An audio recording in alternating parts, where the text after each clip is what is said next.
¿Cómo están las camas UCI, por ejemplo? Las emergencias de los mismos hospitales que antes estaban realmente colapsadas. Vamos a revisar una nota del estado actual de los distintos hospitales y lo comentamos después también con el panel acá. Podría calificarse de una gran noticia guardando proporciones de la tragedia sanitaria que vivimos. El Ministerio de Salud registró un descenso en el número de pacientes COVID hospitalizados en las unidades de cuidados intensivos. Han disminuido desde 2.129 casos el 25 de junio hasta 1.821 casos el 16 de julio. Es decir, una disminución de 308 casos menos. Algo que se replica también con los pacientes críticos que bajaron de 437 a 314 en lo que va de este mes, es decir, 123 casos menos. Agradezco el trabajo de la población, la conciencia social, el mantenimiento de las medidas sanitarias y agradezco profundamente el trabajo de los funcionarios de salud. Un escenario que desde la Sociedad Chilena de Medicina Intensiva valoran, pero llaman a no bajar la guardia. Que todavía las unidades de paciente crítico en la región metropolitana están ocupadas en un 300% sobre el basal que teníamos en enero. Llegamos a estar en un 400%. No estamos listos todavía. El sistema de salud, al menos desde la patita que a mí me corresponde, le falta todavía descomprimirse un poco. En otras palabras, las cifras no dan para cantar victoria, pero sí pueden estar marcando una tendencia a la baja, algo que, claro está, todo el mundo quiere. Lugares, por ejemplo, en la región metropolitana, como el Servicio de Salud Sur Oriente, donde están los hospitales de Sotero del Río, La Florida, Padre Hurtado, tiene un 99% de ocupación de las camas críticas. Por lo tanto, hay que considerar las distintas realidades. La región metropolitana no es uniforme. Otra buena noticia que conocimos esta jornada es que Chile maneja 3 opciones de vacunas para realizar ensayos clínicos. Esta etapa comenzaría en agosto y podría asegurar un suministro para la población de riesgo, que el MinSal estima en 10 millones de personas. Estos ensayos clínicos son muy estandarizados, tienen una certificación en Chile que está bajo la tutela del Instituto de Salud Pública, del ISP. Aquí hay un análisis científico de cómo se producen estas vacunas, dónde se producen, qué efectos adversos producen. Estamos viendo la posibilidad, obviamente, de poder envasar vacunas en Chile en una primera etapa, lo cual nos va a asegurar una entrega adecuada de vacunas. Algo que de concretarse sería una buena noticia para dar batalla al virus, que en Chile ya ha dejado más de 7.000 fallecidos.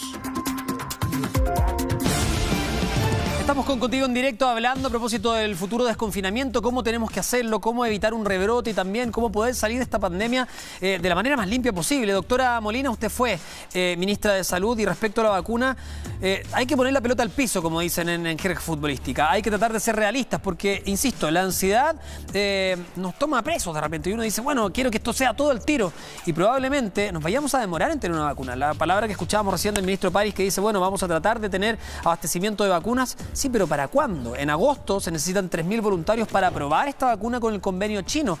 De ahí a que podamos, a que funcione y a que la podamos tener disponible en el mercado, ir, comprarla, acercarse a un consultorio y poder vacunarse, ¿cuánto puede pasar? Doctora Molina. Un año. Hola. Bueno, hay ensayos de vacuna y probablemente ya hay vacuna descubierta bien clara. Pero el proceso para fabricar una vacuna tiene que hacer varias fases y la fase de probar con seres humanos es fundamental. Después que la vacuna se demuestra que es útil, que va a servir, que es posible fabricarla en alta escala a un precio razonable, vamos a tener probablemente la posibilidad de aquí a unos 8 meses, un año, yo creo difícilmente antes, vamos a tener una vacuna que nos asegure inmunidad durante un tiempo. No se sabe tampoco estas vacunas habitualmente, si el virus va mutando, la vacuna dura una temporada y a la otra es como la influenza, todos los años se tiene que cambiar la vacuna.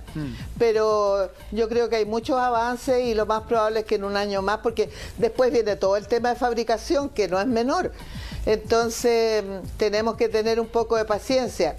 Y yo solamente quería comentar sobre lo que decía el diputado Coloma, que yo comparto que el país está muy tensionado por el tema económico, por la producción.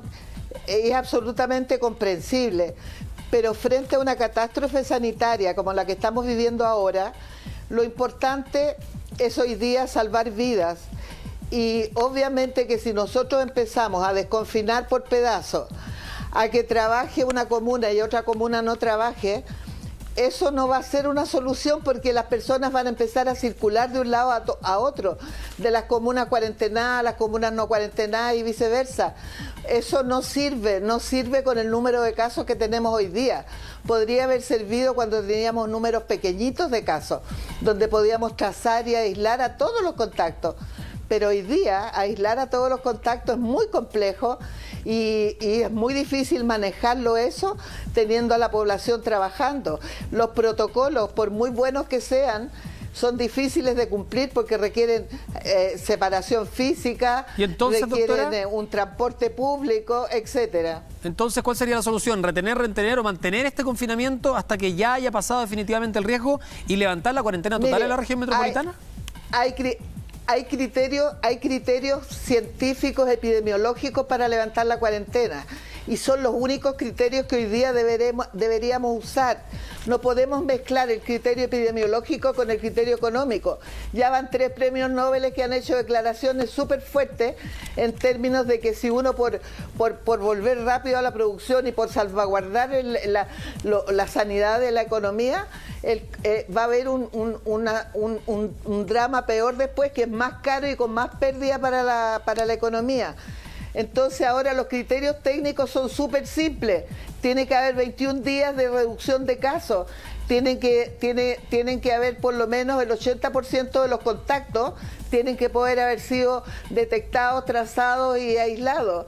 Tiene que haber una positividad de la PCR que sea inferior a 10 y ojalá inferior a 5, que nos va a indicar que hay muchos menos contagiados.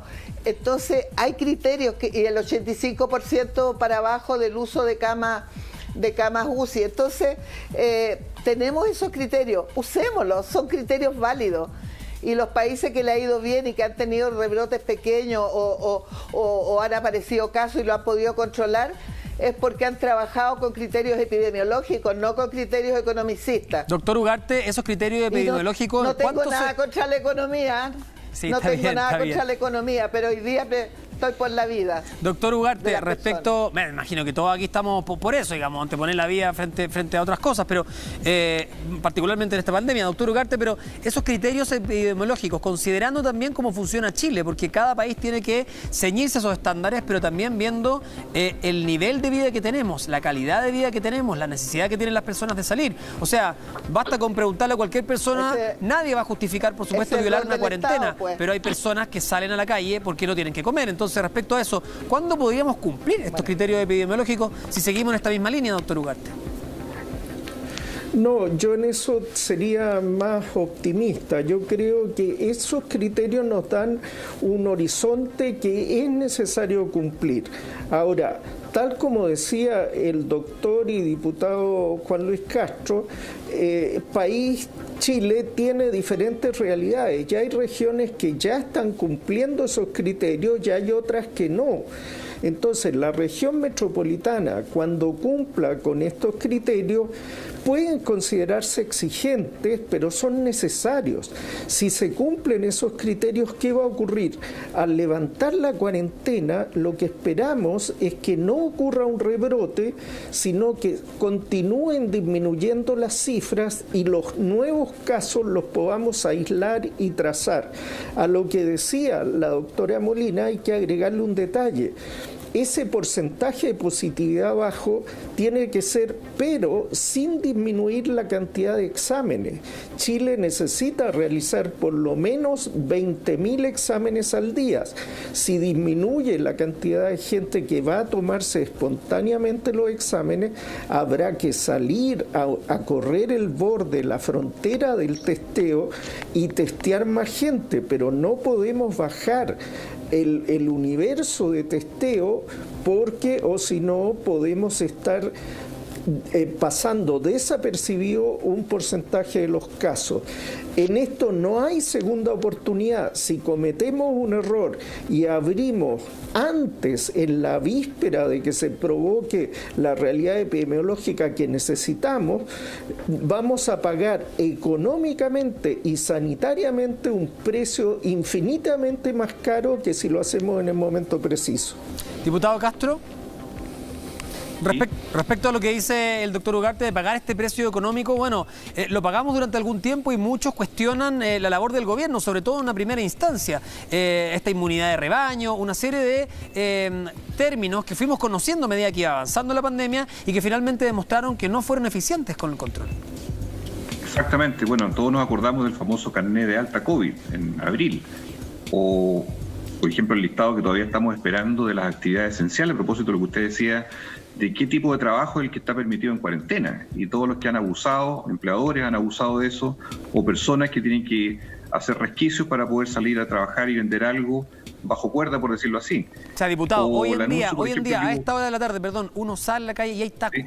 Hay tacos de auto, entonces también uno ve y no entiende un poco cuando se hablaba que para que funcionara una cuarentena había que disminuir un 70% la movilidad y solamente la habíamos disminuido en un 30%. Exacto. Bueno, no estaba siendo eficiente y todavía yo seguro que no está siendo eficiente porque basta con salir a la calle y ver todas las personas que están violando la cuarentena o, como dice usted, pasando un trabajo como esencial cuando la duda es si lo es o no. Todos tenemos permiso al final. Claro, mira. Cuando tenemos un país como Chile, que está hoy día en el 6º lugar del mundo, según la Universidad Johns Hopkins, en número de casos que están afectando al país, y estamos en Latinoamérica, y está Brasil, está Perú, México, que también tienen pobreza, uno se da cuenta que para cumplir una cuarentena tiene que haber dos elementos que confluyan. Uno, que la gente tenga que comer y pueda así poder quedarse en la casa con cierta tranquilidad mínima suficiente para el hogar.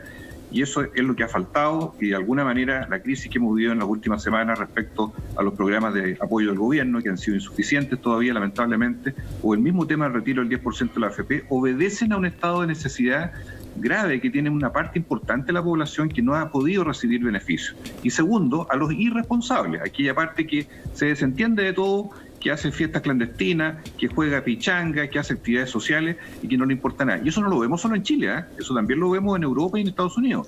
Entonces, yo creo que para cumplir correctamente, primero adaptémonos a que el mundo cambió. La normalidad que venga va a ser imposible que sea la misma de antes en cuanto a si vamos a estar aglutinados todos cerca unos de otros, o a que nos imaginemos que vamos a tener que seguir usando mascarillas, a que vamos a tener que lavarnos las manos 10 veces al día por lo menos y relacionarnos de una manera distinta porque este virus es muy hábil y este virus va a seguir conviviendo. Aún teniendo vacunas, que puede todos los años tener que readministrarse, vamos a tener un fenómeno nuevo de relación entre las personas. Entonces creo que esto es bueno tenerlo en mente, pero también que los países como los nuestros en desarrollo tienen que colocar un rol del Estado mucho más potente en ayuda a las personas que siguen estando en precariedad. Fíjese usted que puede pasar la pandemia aguda, aquí a agosto, septiembre, pero el problema del drama económico va a perdurar mucho tiempo más, no solo en las grandes cifras, sino que también en la microeconomía de las personas que hoy día no tienen, que son de clase media, que perdieron todo, los que son garzones, colectiveros, la gente que vive de un emprendimiento.